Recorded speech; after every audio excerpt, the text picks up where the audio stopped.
And good evening, America. It is September 23rd, 2024. September 23rd, 2024. It is 6:32 p.m. Central, 7:32 Eastern. That makes it 4:32 California time. The Bad News Bears, Wes Peters, Mike Weiner join me tonight. We got some very important video footage to show you. Very exciting footage. You do not want to go anywhere, but we have to do a little homework before we can have recess. First up are these articles tonight. Here we go. Work, retire, repeat. Half of American retirees do not have enough to be retired, says one report. And then U.S. manufacturing PMI plunges to 15-month lows. Prices are soaring again. BRICS, only 3% of U.S. dollars original purchasing power remains. Market declines and the problem of time. The biggest wild card in the presidential election, just days left until a crippling port strike paralyzes the East Coast. And there you go. Wonderful commercial. All right, here we go. The UN just adopted the Pact for the Future, which I dealt with on my broadcast last night and today, and we'll deal with it again tonight on Brandon House Live, because most people don't have a clue what this is about, but it's very important. How the revolution of money will reshape our future. Apparently, Wes Peters, who grabs these, thinks our show's an hour long. We're never going to get to all this. All that glitters, the rally in gold seems unstoppable at this point. Goldman commodity traders, gold buying on our desk has been relentless, and silver starting to move too. Diversifying with precious metals, the essential strategy in a failing financial system. Metal mania starts soon, and India reports gold imports in August. Apparently, Wes thinks this is a 2-hour broadcast. Anyway, welcome to the, I guess, better to have too much than not enough, all right? Well, look at that. He's not even wearing a ball cap tonight, Michael Weiner. He did his hair and everything. I almost was wearing a ball cap up until like 30 minutes ago. Well, there you go. He's trying to keep the public happy. That's right. Yeah. All the ladies out there want to see your pretty face without any, distraction. I have a face for radio. Hey, did you guys have a good weekend? It was outstanding. Did you go golfing, Michael Weiner? Yes, I did. What'd you golf? What'd you golf? What did I play golf over at Troon, my club? I know, but what was your score? Bad. Really? Don't want to discuss it. It's one of those golf days that you forget. All right. I'm Did trying to. Yeah. Did you have a good weekend, Wes? Yes, I saw my cousin who was visiting from Michigan. Cousin Eddie? Cousin Eddie? So that was good. Cousin Susan. Oh, cousin Susan, yeah. Did she have the RV out front? Did you bring the RV? No RV, they flew. Okay, that's good. That's always nice. And then played golf on Saturday. Unlike my friend from Arizona, who keeps threatening to bring his fifth wheel and park it in my driveway. I'm going to park it in your yard. I'm going to take the manhole cover off out in the street and run it right into the sewage. We'll be good to go. I'll put some cones around it, though, so people have to drive around it. Please do. I'll be like Cousin Eddie. That's exactly right. Cousin Wes. Michael, I want to thank you, and the audience wants to thank you as well. We all really appreciate it. Michael sent in some video footage this weekend of his catio, I should say. His catio. Not a patio, but a catio for his cats. Now, mute him, because I don't want him interrupting this great video footage he sent in of his catio. Listen, watch this. Look at that, folks. Look at that. Michael Weiner spares no expense for those two cats of his. Look at that beautiful catio that Michael Weiner has built for them. I'm not sure his wife has a room that nice. Look, they got a fountain, running water, beautiful sounds, plenty of trees to climb on. I don't know if that's a potty for him and hers, potty, Queens, and then Tom's. So there you go.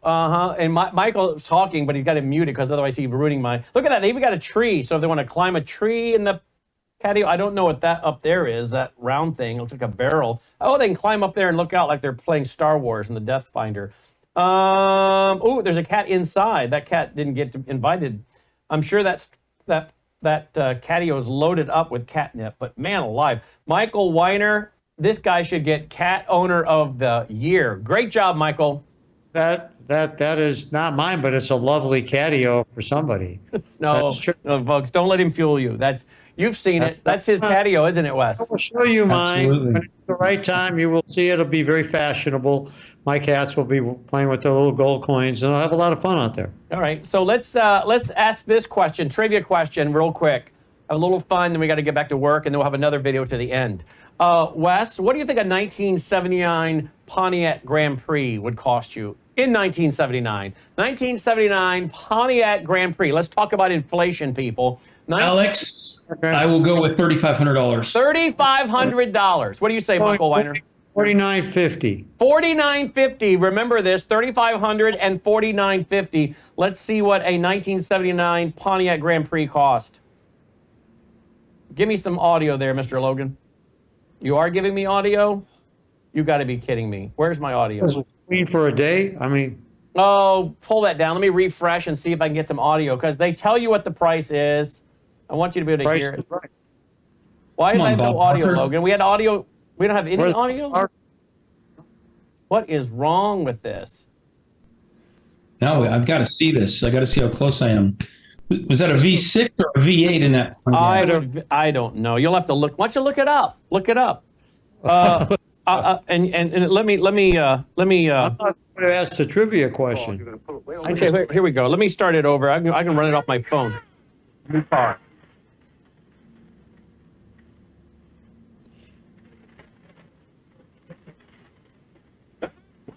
Grand Prix, beautifully styled, elegantly appointed, dedicated to performance, luxury, and a smooth, quiet ride. The Pontiac Grand Prix comes equipped with custom belts, tinted glass, lamp-proof, air conditioning, and AM/FM stereo radio with cassette. A terrific ride worth $8,087. $8,087. You both are wrong. 8,000. Yep. You can't win them all. I've got low retail right here of 4,300, Well, and brand new original MSRP 5,000. well, are you calling Bob Barker? Yeah, Bob Barker and the announcer. Oh man, live. What was his name? I forget his name. Johnny. Anyway. Johnny. Are you Come on calling down. Johnny and Bob Barker liars? No, just I agree with Happy Gilmore. I probably didn't. I didn't account for all the bells and whistles. You know, Well, there if was it a has- lot of bells and whistles on there for that sweet lady. Yeah. And all she had to Yeah. do is get it in the hole. Oh, And Bob was trying to give her some pointers. You think she makes it? Yes or no? probably luck. She'll get lucky here. No, she doesn't. You got two wrong tonight. Story of my life, right there, buddy. That looked like Michael Weiner out golfing this weekend, didn't it? Story of my life. All right. Getting a lot of news today, and I could deal with that. There you Really. go. That's exact, because you're a man. All right, here we go. We got one more video later in the show. Another reward for watching the funniest financial show in America. Work, retire, repeat. What's that, Michael? I said the most intelligent. Yeah, absolutely. Work, retire, repeat. Half of American retirees do not have enough to be retired. That's really, a horrific thing. Now, I will tell you, I am a workaholic, and I do not want treatment. And I'll tell you one reason why. One of my biggest concerns is that I'll get to the end of my life and not have enough. That I will not have enough to take care of my family, my wife and I particularly, and I don't want to go to a nursing home. And I need someone to take care of me in my house to the day I die, right? And I've watched people spend money like crazy, like water, give their kids new cars when they turn 16, pay for all their college, take cruises, and then they get to the end of their life and they don't have anything. I'm like, that wasn't real smart. People build catios and waste money in all kinds of funny ways. So anyway, I don't want to get to the end of my life and not have anything. But sadly, a lot of retirees are. Apparently, they not only, some of them didn't save enough, but they were not counting on massive inflation, Michael. I mean, you're 95 and you're still working, so apparently it's a concern of yours. 195. But realistically, what's going on is, and we see this so often, is so many people as they get older in life and put away money, and they're in a very good financial position, want to spend all their time giving money back to their kids. I got to save money to let my kids buy a house. I got to do that. I got to give money to my kid because they're going to need this. My grandchildren are going to need that. Well, you can leave money to your family, but I've got a number of sons, and my answer to them when they wanted money for a house is get your own house. Exactly right. I did not buy me a house. I did not buy them a house. Exactly right. Make sure they're eating. I'll always make sure there's food on the table.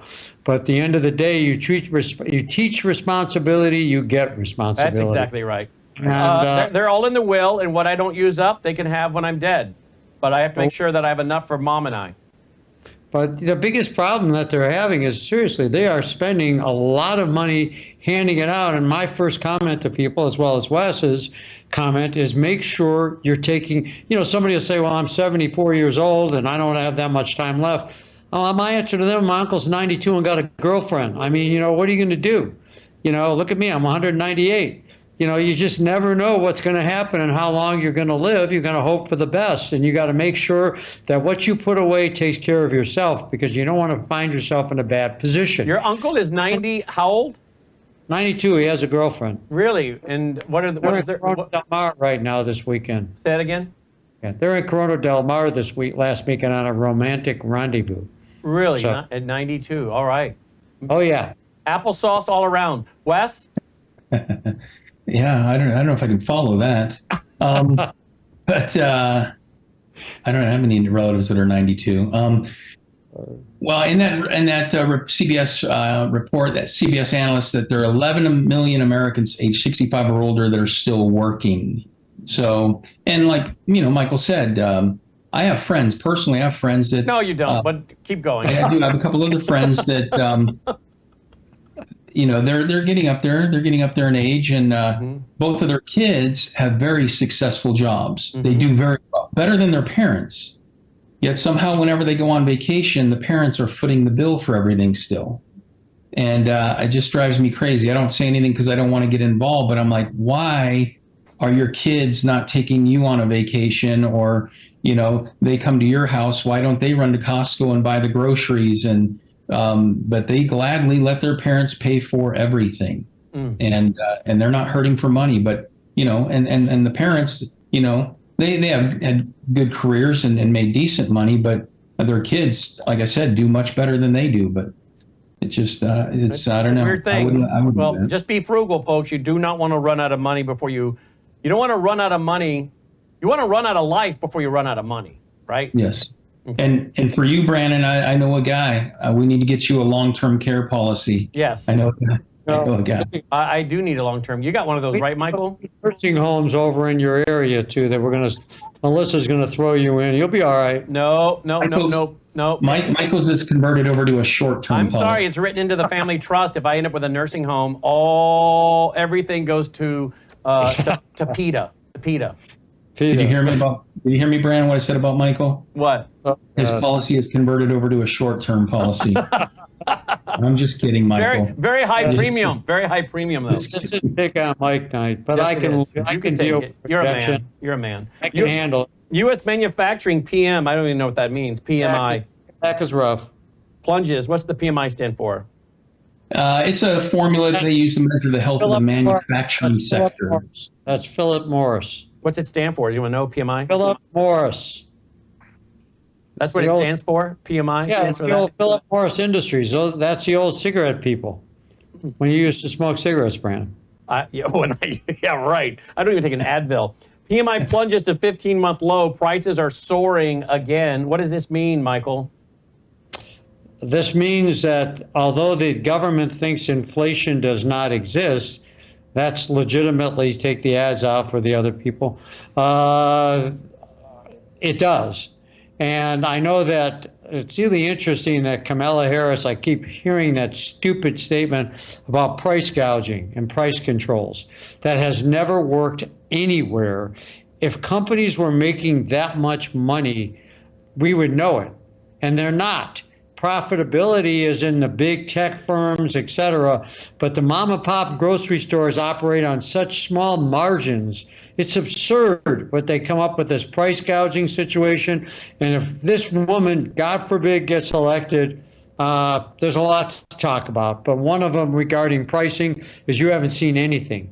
what will happen. You will see the demise of the capitalist society, and it'll be like Russia when they had bread lines, and people don't get it, but they'll find out, because these prices that are going up will continue to go up, even though interest rates are supposedly going down. The cost of doing business is going crazy, and we're going to be talking about another statement that Wes put together on the East Coast dock strike that you would think the president would get involved with, but right now he's busy with his wife, letting her run the cabinet meetings and not remembering who he's introducing. And well, now that you mentioned that, let's go right to it. The biggest wild card in the presidential election.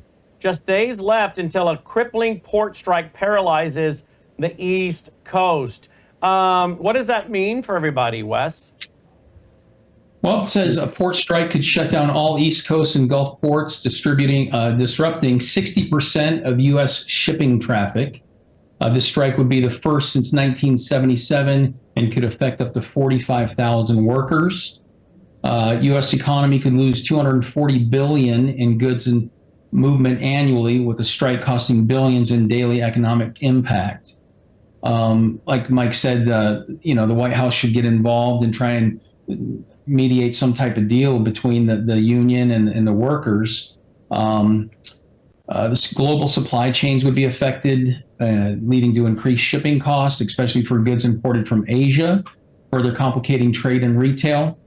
Ports are racing to unload goods ahead of the strike, with ocean carriers limiting exports to avoid cargo piling up. So if we don't get this fixed, there could be a shortage of goods and services, particularly as we move toward the holidays. Absolutely. And you can also see stuff going on with cars. They're coming in. You'll see prices climbing back up. All of this, and you would think the idiots in Washington, which are many, would kind of come up to some thought on this situation, but you don't hear about it. It's all you hear about is this ridiculousness from the Biden people. And if Harris had anything at all, but she's afraid to sit next to him, yet she's vice president, you think she'd jump on it because she wants to let's turn over a new leaf. The only leaf I want to turn over is on her, making her disappear. Okay, but if she turns over this new leaf, we're going to be in a world of hurt, because nobody is running this place. It's a ship of fools right now. Literally. That's all. And Brandon, one thing I want to point out on that previous article about the U.S. manufacturing PMI plunging to a 15-month low. Right. In the article, they also say prices for goods and services are rising at the fastest rate in 6 months, driven by rising wages, putting inflation back on the radar. I didn't know that inflation was off the radar. Yeah. Potential stagflation.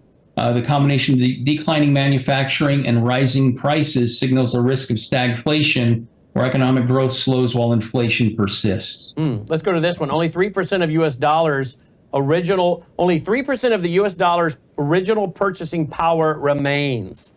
There you go. Since the creation of the Federal Reserve, this has been greatly in decline as they've pumped more and more money, which again is why I highly recommend everybody get a copy of the book and read it. The Creature of Jekyll Island. You would learn a lot about that, about how we got here. That ties in to everybody to understand what we have been talking about for months here, about the demise of the world reserve currency. If we lose this strength in the dollar, we're toast. You can sit here and have all these conversations, but if nobody wants our money, our strength as a nation, all these sanctions and all this strength that we have, will be like deflated. That's why the people in Washington, for those people who are trying to be undecided who to vote for, if you lose the strength of the U.S. dollar, these globalists, that's why these people let these people in the border. That's why these people are talking to this UN globalist situation, because they don't want to be America anymore. They want to be the United States of the world. And they want us to be just tied into the world, and we don't need to have our currency, and our currency doesn't need to be the strongest.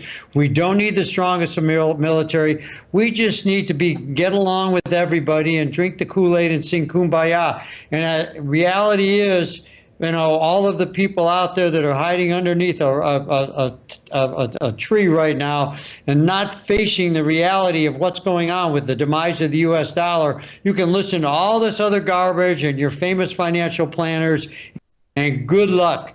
I'm done. That's it. I'm out. I'm done. Here we go. Another one. All that glitters. The rally in gold seems unstoppable at this point. And here we are on the air tonight, September 23rd, 2024 at 6:52 p.m. Central, 7:52 p.m. Eastern Standard. And gold is at what, 2,600 and something, Logan?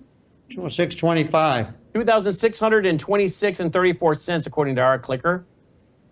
There you go. It's making its moves. It's unstoppable at this point. Here's another one. Goldman commodity traders. Gold buying on our desk has been relentless. And silver is starting to move too. Now, gold is at an all-time high. Silver's not. Silver's going to have to get to $50 to hit an all-time high, right, Wes? Correct. Yes, silver's still very undervalued. Now, what do you make about Goldman commodity traders saying that people are wanting to buy gold? And of course, when they're doing that, they're buying it on ETFs, right? On paper, not physical. Exactly.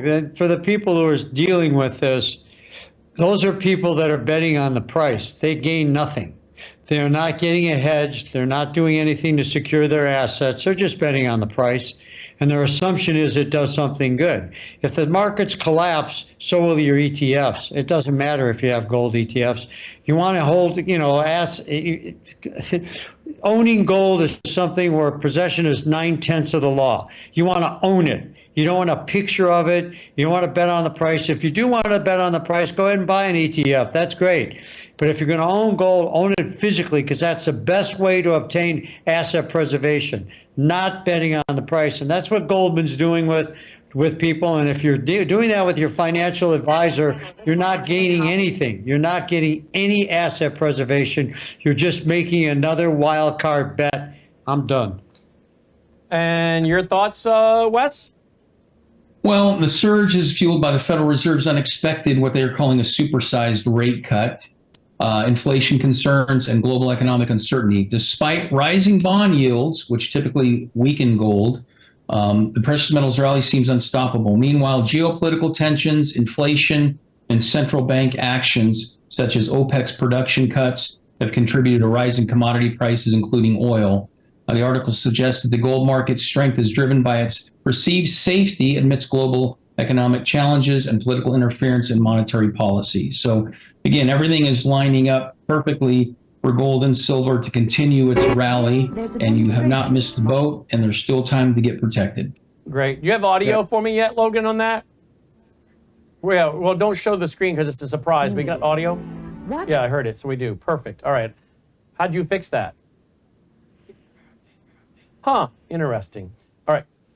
All right, well, there you go. All right, we get that fixed for the video I want to play for you guys. All right, so here we go. Metal Mania starts soon, Daily Reckoning. Metal Mania starts soon. So basically, I guess what these people are all saying is that the stuff we've been saying for years, which is what's coming, the demise of the dollar, the BRICS system, massive inflation.